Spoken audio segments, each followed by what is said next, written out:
मित्रांनो नमस्कार। मुख्यमंत्री युवा कार्य प्रशिक्षण योजनेसंबंधीच्या काल दिवसभरातील घडलेले महत्त्वाचे अपडेट या व्हिडिओच्या माध्यमातून मी तुमच्यापर्यंत पोहोचवणार आहे। त्यामुळे व्हिडिओ शेवटपर्यंत पहा आणि व्हिडिओ जास्तीत जास्त शेअर करा। मुख्यमंत्री युवा कार्य प्रशिक्षण योजनेतील प्रशिक्षणार्थ्यांच्या विविध मागण्यांसाठी जे ठाणे येथे काळी दिवाळीचं आंदोलन केलं होतं, या आंदोलनाच्या वेळी नरेश म्हस्के यांनी एकनाथ शिंदे यांच्या भेटीचा शब्द दिला होता आणि काल तो शब्द पाळला। काल माननीय बालाजी पाटील चाकूरकर आणि शिष्टमंडळाने माननीय उपमुख्यमंत्री एकनाथ शिंदे यांच्यासोबत बैठक पार पडली।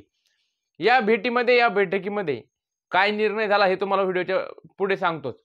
त्यापूर्वी काल बालाजी पाटील चाकूरकर हे मुंबईला गेले असता त्यांनी दिवसभर माननीय नरेश म्हस्के यांच्याशी संपर्क साधण्याचा प्रयत्न केला, पण तो संपर्क होऊ शकला नाही। त्यानंतर मग रात्री 7 वाजता जेव्हा बालाजी पाटील चाकूरकर हे एकनाथ शिंदे यांच्या बंगल्यावरती गेले आणि त्यावेळेस त्यांनी शेवटचा नरेश म्हस्के यांना कॉल केला, तर 7 वाजता त्यांचा कॉल नरेश म्हस्के यांनी उचलला आणि त्यानंतर त्यांनी सांगितलं तुम्ही कुठे आहेत, काय पॉझिटिव्ह बोलले आणि त्यांनी सांगितलं की तुमची जी भेटीची प्रोसेस आहे ती करून देतो आणि ते तिथंच होते एकनाथ शिंदे साहेब यांच्या बंगल्यावर। मग त्यानंतर नरेश म्हस्के यांनी एकनाथ शिंदे यांचे शिवसहाय्यक यांच्याशी संपर्क साधला आणि यांची भेट घालून द्या, यांच्या भेटीला एकनाथ शिंदे सोबत वेळ द्या असं त्यांनी सांगितलं।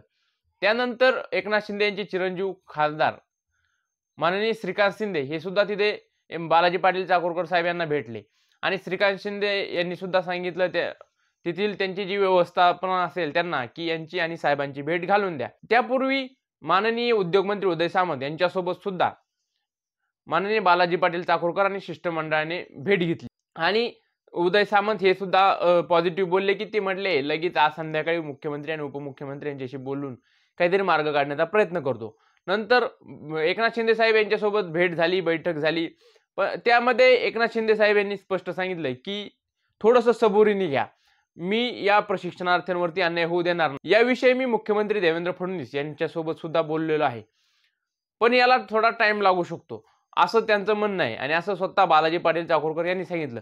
त्यानंतर बालाजी पाटील चाकूरकर आणि माननीय रोजगार हमी मंत्री भरतशेठ गोगावले यांची सुद्धा तिथे भेट झाली, ते सुद्धा पॉझिटिव्ह होते। त्यानंतर संजय शिरसाट यांच्याशी सुद्धा माननीय बालाजी पाटील चाकूरकर यांची भेट झाली। एकूणच अनेक मंत्री महोदय शिवसेनेचे काल तिथे एकनाथ शिंदे यांच्या बंगल्यावरती शिवसेनेच्या मंत्र्यांची येणाऱ्या स्थानिक स्वराज्य संस्थेच्या पार्श्वभूमीवरती बैठक पार पडत होती आणि त्यावेळी माननीय बालाजी पाटील चाकूरकर तिथे गेले असल्यामुळे तिथे अनेक मंत्री ज्यांची बालाजी पाटील चाकूरकर यांच्यासोबत भेट झाली आणि सर्व मंत्री बोलताना पॉझिटिव्हच बोलतात असं सुद्धा त्यांनी सांगितलं। पण सरकार कुठेतरी सकारात्मक निर्णय घेण्यासाठी वेळ काढूपणा करतंय का अशीच त्यांची भूमिका आहे असं वाटतंय। कारण एकनाथ शिंदे सुद्धा म्हटले की थोडासा सबुरीने घ्या, या प्रशिक्षणार्थ्यांवरती मी अन्याय होऊ देणार नाही, पण किती दिवस सबुरीने घ्यायचं, कारण आता 11 महिन्याचा कार्यकाळ संपलाय, सर्व प्रशिक्षणार्थी बेरोजगार झालेत आणि जर ही स्थानिक स्वराज्य संस्थेच्या निवडणुकी संपल्या तर मग पुन्हा या प्रशिक्षणार्थ्यांच्या हाती काही लागणार नाही हे स्पष्ट आहे। कारण विधानसभा निवडणुकीच्या पूर्वी ते जे बोललेले व्हिडिओचे फुटेज आहेत ते फुटेज सुद्धा ते नाकारतायत आणि आता तर नुसतं तोंडी बोललेलं स्थानिक स्वराज्य संस्थेची निवडणूक झाल्याच्या नंतर यामध्ये ते कोणत्या अँगलने असं म्हणता येईल की या निवडणुकी झाल्याच्या नंतर ते आपल्याला रोजगार देतील, हे यामध्ये 100% कुठेही हे सक्सेस होणार नाही। जर या निवडणुकीच्या नंतर निवडणुकीच्या आतमध्ये जर काहीतरी झालं तरच प्रशिक्षणार्थ्यांच्या हाती काहीतरी लागू शकतो आणि त्याच दृष्टीने माननीय बालाजी पाटील चाकूरकर, तुकाराम बाबा हे सर्व नेतृत्व काम करत आहेत। तुकाराम बाबा यांनी सुद्धा त्यांच्या अध्यक्षतेखाली जे नाशिक येथे गोदावरी काठीचं आंदोलन आहे ते डिक्लेअर केलेलं आहे।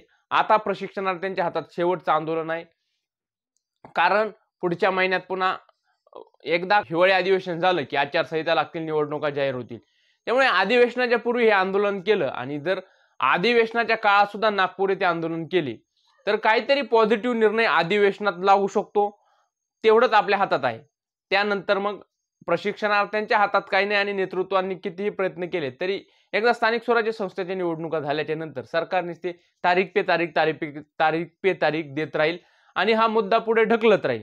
त्यामुळे सर्व प्रशिक्षणार्थ्यांना पुन्हा विनंती आहे, आता शेवटचं जे आंदोलन होईल तुकाराम बाबा यांच्या नेतृत्वात, तर त्या आंदोलनासाठी तुम्ही तुमचे सर्व कामे बाजूला ठेवून 100% उपस्थिती दाखवायची। त्यानंतर एक अत्यंत महत्त्वाचा जो पेमेंट संबंधीचा विषय होता की जी फेब्रुवारी मार्च महिन्याची जानेवारी महिन्याची टॅब बंद करण्यात आली होती आयुक्त कार्यालयातून ती टॅब कालपासून सुरू झालेली आहे आणि सर्व प्रशिक्षणार्थ्यांना विनंती आहे की लवकरात लवकर, जर तुम्ही तुमच्या हजेरी मास्टर स्कॅन केले नसतील तर लवकरात लवकर स्कॅन करा आणि BO ऑफिसला जमा करा किंवा तुमच्या आस्थापनामार्फत तुमचं जे ऑफिस आहे तिथे जमा करा. कारण ही टॅब 10 दिवस ओपन राहणार आहे आणि या 10 दिवसात फेब्रुवारी किंवा फेब्रुवारीच्या मार्च फेब्रुवारी त्या मागील काही महिन्याचे जेवढे पेमेंट राहिले असतील ते पेमेंट होणार आहेत आणि त्यानंतरचे पेमेंट सुद्धा होणार आहेत.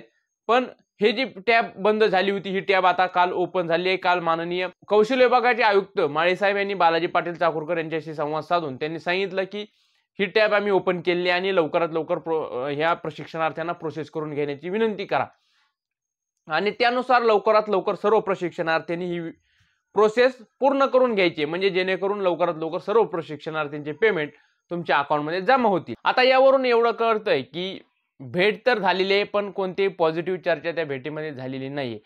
त्यामुळे आता मुख्यमंत्री वा कार्य प्रशिक्षण योजनेअंतर्गत सर्व प्रशिक्षणार्थ्यांना विनंती आहे की आता माननीय तुकाराम बाबा आणि बालाजी पाटील चाकूरकर व सर्व नेतृत्वाच्या अध्यक्षतेखाली जे नाशिक येथील गोदावरी काठी होणारे आंदोलन आहे त्या आंदोलनात तुमची उपस्थिती खूप मोठ्या प्रमाणात पाहिजे आणि आता जोपर्यंत सरकार लेखी देत नाही तोपर्यंत प्रशिक्षणार्थींनी आंदोलन मागे घ्यायला नाही पाहिजे, ही माझी वैयक्तिक भूमिका आहे. कारण अनेक वेळा आपण पाहिलं की आंदोलन होतात, मंत्री महोदय येतात, आमदार येतात, खासदार येतात, मध्यस्थी करतात, तोंडी आश्वासन देतात.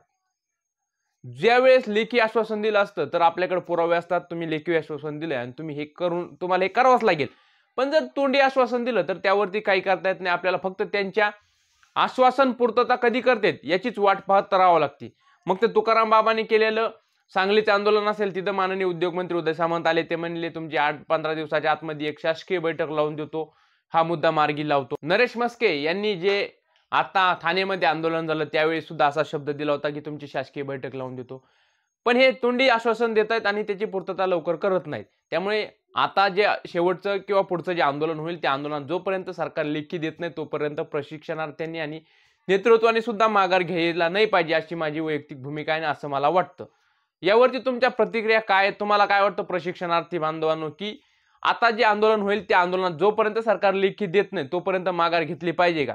तुमच्या प्रतिक्रिया कमेंटमध्ये नक्की सांगा. व्हिडिओ आवडला असेल तर व्हिडिओला एक लाईक करा, व्हिडिओ जास्तीत जास्त प्रशिक्षणार्थ्यांपर्यंत शेअर करा आणि जास्तीत जास्त प्रशिक्षणार्थ्यांपर्यंत हा व्हिडिओ रीच होईल, त्यांना ही माहिती मिळेल. आजच्या व्हिडिओमध्ये आपण इथेच थांबू, भेटू नवीन अपडेट्ससह नवीन व्हिडिओमध्ये. तोपर्यंत धन्यवाद.